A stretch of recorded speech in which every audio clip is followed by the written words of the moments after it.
नमस्कार, आप देख रहे हैं जनता का। मैं हूं MS निर्मल। हम आपको करनाल से एक बहुत बड़ी खबर दिखा रहे हैं। करनाल में कांग्रेस पार्टी में थोड़ी भगदड़ मच रही है। भगदड़ क्यों मच रही है? चुनाव है, नगर निगम के चुनाव चल रहे हैं, नगर पालिकाओं के चुनाव चल रहे हैं, पीछे विधानसभा के चुनाव भी थे। जिस तरह का माहौल था पीछे विधानसभा चुनाव में लेकर, पहले माहौल था कांग्रेस पार्टी की सरकार आ रही है। हर व्यक्ति सोच रहा था कांग्रेस पार्टी की सरकार आ रही है, लेकिन कांग्रेस पार्टी सत्ता में नहीं आ पाई है। सत्ता में आ गई भारतीय जनता पार्टी, फिर सत्ता में रह गई है। तो ऐसे में कुछ लोगों का माहौल पहले से ही डामाडोल हो चुका था कांग्रेस के लोगों का। लेकिन अब जब मेयर का चुनाव आया तो कुछ लोग स्वार्थ के बस बह रहे हैं। करनाल में जो कांग्रेस पार्टी के जिला संयोजक त्रिलोचन सिंह, जो 2 बार करनाल से विधानसभा का चुनाव भी लड़ चुके हैं, वो पूरी टीम के साथ, उनकी जितनी टीम है वो आज भारतीय जनता पार्टी का दामन थाम रहे हैं। ऐसा चर्चा चल रही है कि मुख्यमंत्री 4 बजे करनाल पहुंचने वाले हैं, और जब मुख्यमंत्री करनाल पहुंचेंगे तो ये सारे लोग भारतीय जनता पार्टी में शामिल हो जाएंगे। ऐसे में सवाल बहुत सारे हैं। सवाल क्या है?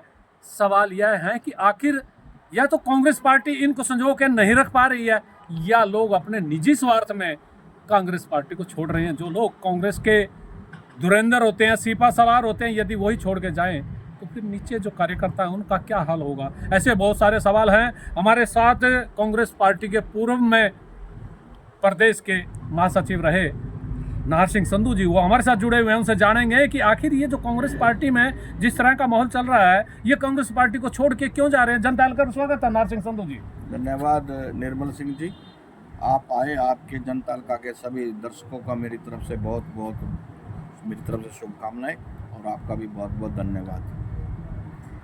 जो आपने अभी जो बात कांग्रेस छोड़ के जो जा रहे हैं उनके बारे में जो बात की है, बड़ी दुखद बात है।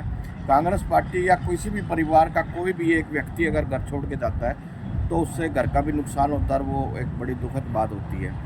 आज हमारे बीच में थे जो हमारे आपने बताया कि जिला के संयोजक और 2 बार कांग्रेस पार्टी के कैंडिडेट रहे सरदार त्रिलोचन सिंह जी, वो पार्टी छोड़ के जा रहे हैं। और उनके साथ साथ अशोक खुराना जी, जो एक जन्मजात ही कांग्रेसी थे, वो भी पार्टी छोड़ के जा रहे हैं। बड़ी दुखद बात है। और उनके साथ उनकी पूरी टीम जो आपने बताई है वो भी जा रही है। देखिए, ये कुछ कमियां हमारे नेताओं की भी हैं कि नेता इस बात के ऊपर संज्ञान टाइम से नहीं लेती, और कुछ ऐसे लोगों को आगे लाके खड़ा कर देते हैं जिनका कोई वजूद नहीं होता। उससे कई बार आदमी ये अपने अंदर गिल्टी महसूस कर लेता है कि भी मैं शायद जो ये लोग मेरे सामने जो खड़े हैं, ये लोग ना तो कांग्रेसी और ना कांग्रेसी थे, और उनके हाथ में बागडोर दी जाती है तो उनके नीचे काम करना बड़ा मुश्किल हो जाता है। तो शीर्ष नेतृत्व ने ये भी देखना चाहिए कि भी हम ये जिम्मेवारी किन लोगों को दे रहे हैं, क्या वो लोग इन सभी लोगों को अपने साथ लेके चलने में सक्षम है या नहीं है। अच्छा, मैं बीच में रोक रहा हूँ आपसे। जो हमारे दर्शक जितने बाद में जुड़े हैं, आपको फिर बता दूं कि कांग्रेस के धुरंधर जो लोग करनाल में रहे हैं, जिन्होंने चुनाव लड़ चुका है, वो कांग्रेस पार्टी को छोड़ रहे हैं, और छोड़ भी रहे हैं पूरी टीम के साथ। तो मेरा सवाल ये था कि आखिर आपने जो कहा है ये छोड़ क्यों रहे हैं? कारण क्या लग रहा है आपको? देखिए, कुछ कारण मैंने बताया है कि कुछ लोग ये महसूस कर लेते हैं कि हम इनके नीचे काम कर रहे हैं, तो वो आदमी इस चीज़ से थोड़ी गिल्टी महसूस करता है। लेकिन जो पार्टी ने जिम्मेवारी दे दी, तो चलो जितनी जिम्मेवारी उनको दी उतने दिन उनके पास साथ अगर काम कर लें तो उसमें भी कोई दिक्कत नहीं है। हमें देख लीजिए, हम पार्टी के जब से पार्टी कांग्रेस का दामन थामा था और आज तक वफादारी से खड़े हैं, लेकिन पूछ तो हमारी भी नहीं हो रही है। लेकिन तो हम फिर बीच में मैं पूछना चाहूँगा, पूछ नहीं हो रही तो कहीं मन में आपके भी कुछ उठ रहा है क्या? नहीं, मैं रणदीप सुरजेवाला जी का सच्चा सिपाही हूँ। रणदीप सुरजेवाला जी के साथ ही रहूँगा। जब तक राजनीति करूँगा रणदीप सुरजेवाला जी के साथ राजनीति करूँगा। जिस दिन राजनीति से मोह भंग हुआ तो अपने घर जाके बैठ जाऊँगा। मैं किसी दूसरे दल के साथ नहीं जाऊँगा कभी भी। लेकिन एक सवाल तो बहुत बड़ा है कि त्रिलोचन सिंह 2 बार विधानसभा का चुनाव का टिकट दिया है इनको कांग्रेस पार्टी ने, और पद भी बड़ा प्रमुख जिले में दे रखे, तो जिला संयोजक बना रखा था, पहले जिला अध्यक्ष भी रहे हैं सर। हाँ बिल्कुल, कांग्रेस ने देने को तो बहुत कुछ दिया। 2 बार टिकट दिया इनको, 2 बार देखा नहीं जीते, उसमें पार्टी का कोई दोष नहीं है। अगर इतना कुछ मिलने के बावजूद भी आदमी ये इस तरह का कदम उठाए तो शर्म की बात है। फिर ऐसा भी लग रहा है मेरे ख्याल में जो ये टिकट दिया था और शायद कुछ कांग्रेसियों ने मदद नहीं की, उनके मन में को मलाल हुआ। देखिए, मैं सभी की बात नहीं कर सकता ना, मुझे ऐसा कुछ लगा कि किसी ने मदद नहीं की। मैंने पहले भी उस टाइम पे मेरे पत्रकारों से ने मेरे से पूछा था यही सवाल, क्या कांग्रेसियों ने त्रिलोचन की मदद नहीं की? नहीं, मैं नहीं मानता। ऐसा कोई कांग्रेसी मैंने नहीं देखा जिसने मदद नहीं की। मैं इस बात का गवाह हूँ। मैंने खुद दिन रात त्रिलोचन जी के लिए काम किया है और मैंने सभी कांग्रेसियों को उसके लिए काम करते हुए देखा कि ऐसी कोई बात नहीं है अभी कि कांग्रेसियों ने काम नहीं किया।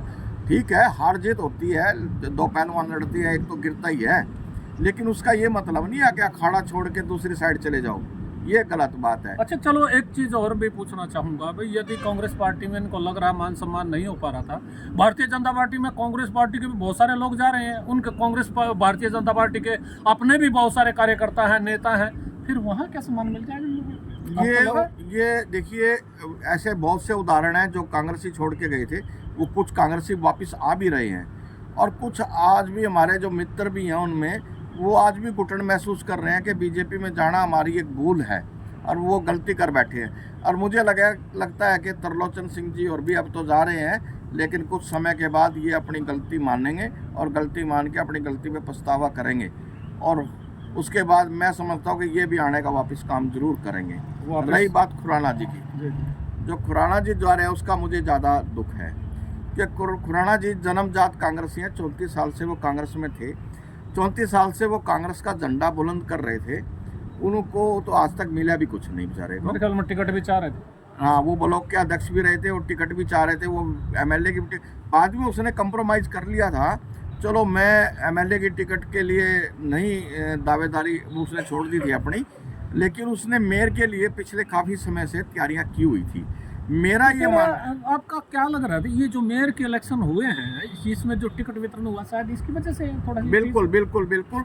देखिए, मेरा मानना यही है कि टिकट का जो सही हकदार था वो अशोक खुराना जी थे। अशोक खुराना जी को टिकट देते, पूरी कांग्रेस उनकी मदद करती और वो देखिए, जीत हार का किसी को नहीं पता, किसकी जीत है किसकी हार है, लेकिन मैं ये समझता हूँ कि कांग्रेस के कार्यकर्ता का एक मनोबल बढ़ता है, किसी भी पार्टी का कार्यकर्ता उसका मनोबल बढ़ता है कि कार्यकर्ताओं के बीच में से अगर उसको टिकट या कोई मान सम्मान दिया जाए तो दूसरा कार्यकर्ता जो छोटा कार्यकर्ता है वो भी यही सोचता है कल आने वाला मेरा भी होगा, मुझे भी मान सम्मान मिलेगा। अब यही होगा कि जैसे अशोक खुराना जी 34 साल से कांग्रेस का झंडा हाथ में उठा के बुलंद कर रहे थे, उनको नहीं मिला और एक जो 4 महीने पहले ही कांग्रेस में अभी ज्वाइन किया था उनको टिकट, ये गलत है। मैं देखो, मैं अपने खुले मन से कहता हूँ कि ये गलत है। ये इस तरह का निर्णय पार्टी ने नहीं लेना चाहिए। प्राथमिकता अपने ही कार्यकर्ताओं को देनी चाहिए जो कांग्रेस के लिए दिन रात मेहनत करके अपना घर से सब कुछ लगा देता है, उसको प्राथमिकता देनी चाहिए। लेकिन एक बात तो और भी बहुत अहम यह है कि क्या ये जो लोग कांग्रेस पार्टी के छोड़ के जा रहे हैं भारतीय जनता पार्टी की तरफ, कहीं ना कहीं पार्टी की जो नीतियां हैं, पार्टी के नेतृत्व की कहीं नीतियां, कहीं उनमें भी कोई कमजोरी है क्या वो मनाने में या सभी लोगों को साथ रख के चलने में सक्षम नहीं हो पा रहे हैं, कि उनकी सक्षमता में थोड़ा सा अंतर आ रहा है क्या आपको? हाँ, बिल्कुल बिल्कुल निर्मल जी, मैं इस बात पे भी आपके मैं सहयोग करूँगा कि ये कमजोरी नेतृत्व की भी है कि उन्होंने टाइम पे संज्ञान नहीं लिया गया और ये चीज़ें उन्होंने ही देखनी चाहिए थी कि हम किसको आगे लेके आए, किसको नहीं लेके आए। ये देखिए, चाहिए तो नेताओं को भी जिले के सभी कार्यकर्ताओं को, ब्लॉक के सभी कार्यकर्ताओं से राय करके ही ऐसे डिसीजन लेने चाहिए। ये उन लोगों के कहने पे डिसीजन नहीं लेने चाहिए जो पार्टी के लिए कभी काम ही नहीं करते, वो सिर्फ मलाई खाने के लिए आते हैं और वो फिर कुर्सियों पे बैठ के निर्णय करते हैं या अपनी राय देते हैं। ऐसे आदमी की राय से ऐसे बड़े बड़े डिसीजन नहीं लेने चाहिए जिनसे कि कार्यकर्ता को नाराजगी भी हो, निराश भी हो और वो पार्टी छोड़ने के लिए मजबूर भी हो जाए। कुछ जो पार्टी की, जो हमारा आपकी पार्टी कांग्रेस पार्टी का नेतृत्व है, क्या उसको भी कुछ अपने जो कार्य प्रणाली उसमें बदलाव करना पड़ा? कर देना चाहिए था। हाँ, यदि ये बदलाव नहीं हुआ तो कुछ और कांग्रेस पार्टी के लोग भी जा सकते हैं। देखिए, मैं इतनी बड़ी बात नहीं कहूँगा, मैं तो इतनी बात कहूँगा कि बदलाव कर देना चाहिए था और समय से कर देना चाहिए था और दोबारा से शुरू से अपनी मुहिम चला के एक मजबूत संगठन खड़ा करके दोबारा से कांग्रेस पार्टी को मजबूत करने का काम शुरू हो जाना चाहिए था। जो ये निगम के और नगर पालिका के चुनाव हैं। मैं एक बीच में और रोकूंगा। आपने बहुत बड़ी अहम सवाल कर दिया। संगठन की बात आ ली है। संगठन की बात तो आप कर रहे हैं, लेकिन लोगों में एक प्रचार हो रहा है, लोगों में एक चर्चा हो रही है कि कांग्रेस पार्टी का तो संगठन कहीं है नहीं, और इस संगठन की वजह से ही, इस संगठन के कमी की वजह से चुनाव की हार हुई है। तो देखिए, ये बातें हम भी लोगों से सुनते हैं, समय समय पर लोग हमें भी ये बात सुनाते हैं कि जिस पार्टी, राष्ट्रीय पार्टी का पिछले 10-11 साल से संगठन ही नहीं है, तो ये बातें हमें भी सुन रही है। ये शर्म की भी बात है।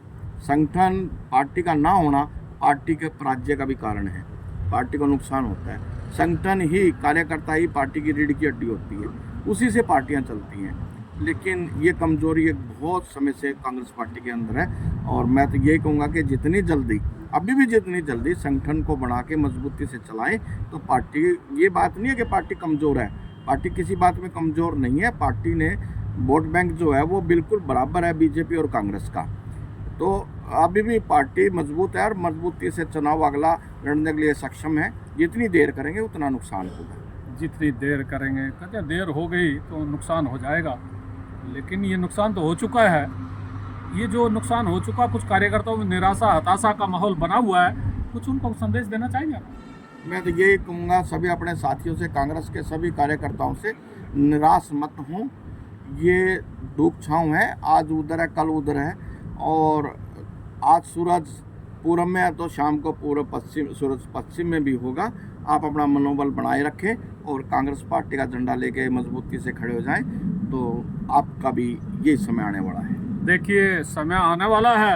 आपने सुने नार सिंह संधू जी के विचार, और विचार किस बात में थे कि करनाल में बहुत बड़ा राजनीतिक धमाका हो रहा है। भले ही भारतीय जनता पार्टी के लोग खुश हो जाएं कि उन्होंने कांग्रेस पार्टी के कुछ लोगों को अपने पाले में मिला लिया है, लेकिन कांग्रेस के लिए भी नुकसान है और भारतीय जनता पार्टी के लोगों के लिए भी नुकसान हो सकता है, क्योंकि जितने भी कांग्रेस के लोग जो भारतीय जनता पार्टी को कांग्रेस में बना रहे हैं, तो कहते थे ना, ये यूँ कह रहे थे भाई ये भारतीय जनता पार्टी के बड़े बड़े नेता भाई कांग्रेस मुक्त देश बना रहे हैं, लेकिन ये तो जो भारतीय जनता पार्टी है कांग्रेस युक्त बनती जा रही है। तो ऐसे में भारतीय जनता पार्टी के लोगों में भी निराशा होगी, भारतीय जनता पार्टी के लोगों में भी हताशा होगी, और यही स्थिति जो आज कांग्रेस की है, कल भारतीय जनता पार्टी की भी हो सकती है। देखते रहिए जनता का। मैं हूँ MS।